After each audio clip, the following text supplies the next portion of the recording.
अब हम जिक्र करते हैं आर्टिकल 26 क्या है। धार्मिक कार्यों के प्रबंधन की स्वतंत्रता, यानी जो धर्म से संबंधित कार्य हैं उन कार्यों के प्रबंधन करने की स्वतंत्रता आर्टिकल क्या करता है 26 हमें प्रदान करता है। तो धार्मिक प्रबंधन का मतलब क्या है? धार्मिक प्रबंधन का मतलब है कि किसी भी धर्म के वो रीति रिवाज, वो कर्मकांड जो उस धर्म को क्या करते हैं आत्मबल प्रदान करते हैं, तो उन कर्मकांडों को करने की या उन कर्मकांडों के प्रबंधन करने की क्या करता है आर्टिकल 26 उस संदर्भ में हमें अधिकार प्रस्तुत करता है। ये हमारा राइट है क्या कि व्यक्ति का।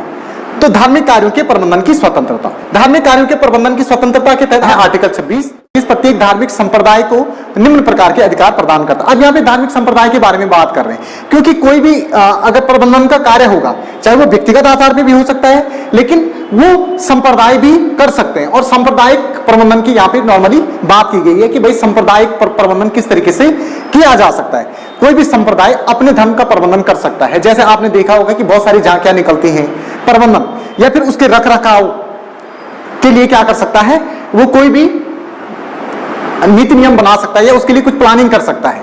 तो धर्म के रखरखाव के लिए, धर्म के प्रबंधन के लिए क्या है, कोई भी संप्रदाय क्या है पूरी तरीके से स्वतंत्र है। या धार्मिक प्रबंधन, प्रबंधन का मतलब कि कैसे उसको मैनेज करना है। प्रबंधन में बहुत सारी चीजें आ जाएंगी कि भाई चाहे उसके तौर तरीके हों, ठीक है, उसके प्रचलन के तौर तरीके हैं, उनको भी हम क्या कर रहे हैं। साथ ही साथ कि भाई इसका रखरखाव कैसे किया जाए, जो हमारा धर्म है उसका रखरखाव कैसे किया जाए, ये भी प्रबंधन के दायरे में आएगा। तो इस प्रकार का जो अधिकार है, ठीक है, वो विभिन्न संप्रदायों को आर्टिकल 26 क्या करता है, प्रदान करता है। इसके तहत जिस प्रकार के अधिकार प्रदान किए जाते हैं संप्रदाय को, वो निम्नलिखित है। नंबर 1 पे है धर्म एवं मूर्त प्रयोजनों के लिए संस्थानों की स्थापना और पोषण का अधिकार, यानी कि जो धार्मिक कार्य है उन कार्यों के प्रयोजन के लिए, प्रयोजन उनकी योजना बनाना, और साथ ही इसके साथ साथ संस्थानों की स्थापना और पोषण का अधिकार। इसके साथ साथ संस्थान भी बनाए जा सकते हैं जहां पे धार्मिक कार्य किए जाएं, कि जैसे मंदिर हो गया, मस्जिद हो गया, दैट इज कॉल्ड संस्थान, ठीक है। तो कुल मिलाकर के धर्म का प्रयोजन और इसके साथ साथ उसके पोषण करने का अधिकार हमें आर्टिकल 20 क्या करता है, प्रस्तुत करता है। उसके साथ साथ है दूसरा, अपने धार्मिक या अपने धर्म विषय कार्यों का प्रबंधन करने का अधिकार।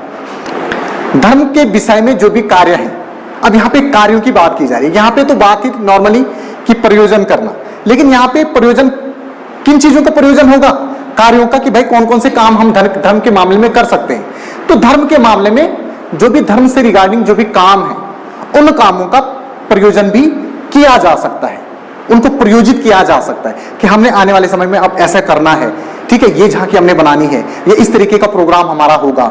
तो धर्म के रिगार्डिंग कामों को प्रयोजित करने का अधिकार भी संप्रदायों को प्राप्त है, धार्मिक संप्रदायों को आर्टिकल 26 के तहत। उसके बाद है चल अचल संपत्ति के अर्जन और स्वामित्व का अधिकार। धर्म के लिए जो चल और अचल संपत्ति है, ठीक है, उसको धार्मिक संप्रदाय खरीद सकते हैं, ले सकते हैं, ठीक है, और उस पर अपना आधिपत्य स्थापित कर सकते हैं। जैसे आपने मंदिर मस्जिद देखा होगा, तो इस प्रकार के अधिकार भी आर्टिकल 26 के तहत दिए गए हैं धर्म के मामले में।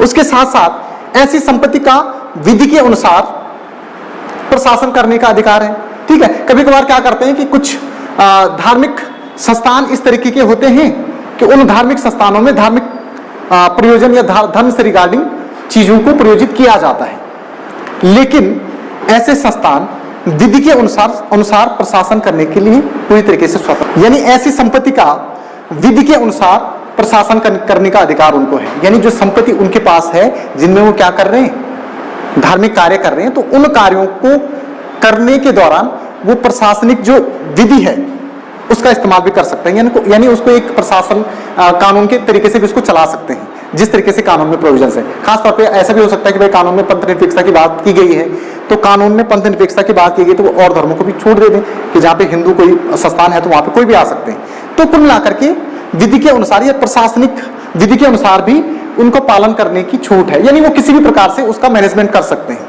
ठीक है। इस प्रकार की छूट उनको है। कानून में जिस तरीके की बात की गई है धर्मनिरपेक्षता के बारे में, उस प्रकार का प्रचलन भी वो अपने धार्मिक संस्थानों में कर सकते हैं। लास्ट का अर्थ ये है।